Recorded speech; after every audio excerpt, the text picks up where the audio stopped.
ये कहानी मैंने कई साल पहले लिखी थी और इसकी एक खास बात यह है that it is inspired by true events. Andaman के कुछ 50 किलोमीटर्स दूर एक आइलैंड है जिसका नाम है नॉर्थ सेंटिनल्स आइलैंड, जहाँ पे गवर्नमेंट ने जाना रेस्ट्रिक्ट कर दिया है। कहा जाता है कि जो भी यहाँ जाता है उसका हाल मौत से भी बुरा होता है। And this is the story of that island. Welcome to the Sentinels. कुछ हजार साल पहले की बात है। सेंटिनल आइलैंड पे रात के 2 बजे जोर से एक लाल रंग की बिजली गिरी। पूरी जमीन हिल गई जैसे कोई बड़ा भूकंप आया हो। आवाज से पूरा गांव उठ गया और सभी आदिवासियों में हाहाकार मच गया।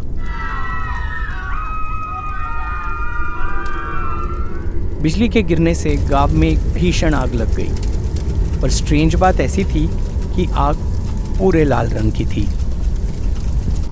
पूरे आइलैंड के जंगल में एक अजीब ही लाल रंग का कोहरा छाया हुआ था। इस बीच एक यंग सेंटिनल लड़का कछुए के एक शेल में पानी भर के गांव की ओर दौड़ रहा था और अपने आप से बोल रहा था, कछुए के कवच में पानी लेके जाना है, गिरना नहीं है। कछुए के कवच में पानी लेके जाना है, गिरना नहीं है। कछुए के कवच में पानी लेके जाना है, गिरना नहीं है।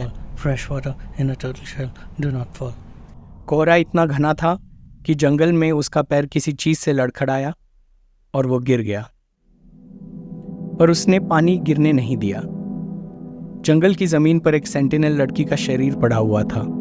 वो मर चुकी थी। लड़का डर के उठ गया और गांव की तरफ पानी के साथ भागा।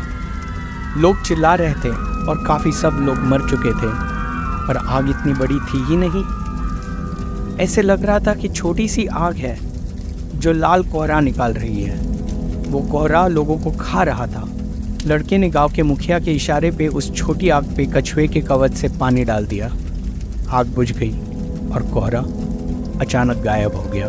पर इससे पहले कि वो लड़का चैन की सांस लेता, उसके सामने वही जंगल वाली लड़की उड़कर आ रही थी। उसकी आंखें ग्लो कर रही थी और बाल हवा में उड़ रहे थे। मेरे पीछे आओ, उसकी आवाज़ एको हुई। लड़का मानो हिप्नोटाइज हो गया और उस लड़की के पीछे चला गया। उस लड़की ने लड़के को एक सर्कल में बिठाया जहाँ कुछ और लड़के एक बहुत ही छोटी लाल चिंगारी के चारों ओर बैठे हुए थे। अपने भाइयों का साथ दो, उस लड़की ने एको में बोला और वो बैठ गया। सभी लड़कों के आगे एक एक बड़ा पत्थर था जिसमें वो अपनी उंगली घिस रहे थे और कुछ निशान बना रहे थे।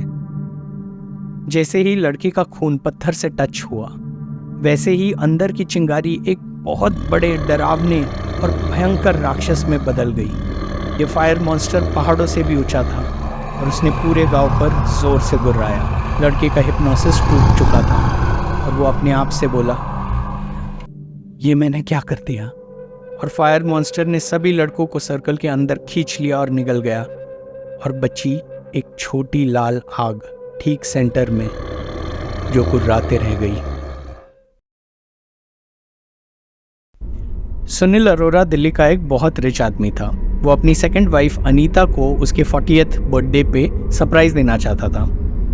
अनीता, सुनील और उनके 2 बच्चे अंडमान की एक ट्रिप पर निकल गए, पर अनीता का कोई दिल नहीं भर रहा था। She was seeking an adventure. Anita तो नॉर्थ सेंटिनल आइलैंड ही एक्सप्लोर करना चाहती थी। उसे अपने दोस्तों के सामने बोस्ट करना था कि वो ऐसी जगह गई है जहाँ पे कोई और नहीं जा सकता। सुनील ने बहुत ढूंढा पर उसे कोई सक्सेस नहीं मिला। अंडमान पे कोई भी नॉर्थ सेंटिनल आइलैंड लेके जाने के लिए तैयार नहीं था। फाइनली सुनील को उसके टूर गाइड ने बताया कि एक बंदा है अंडमान में जो नॉर्थ सेंटिनल आइलैंड उसे और उसकी फैमिली को ले जा सकता है। उस बंदे का नाम था निशी और अफवाह ऐसी थी कि निशी एक ट्रिप बहुत जल्द ही करने वाला था।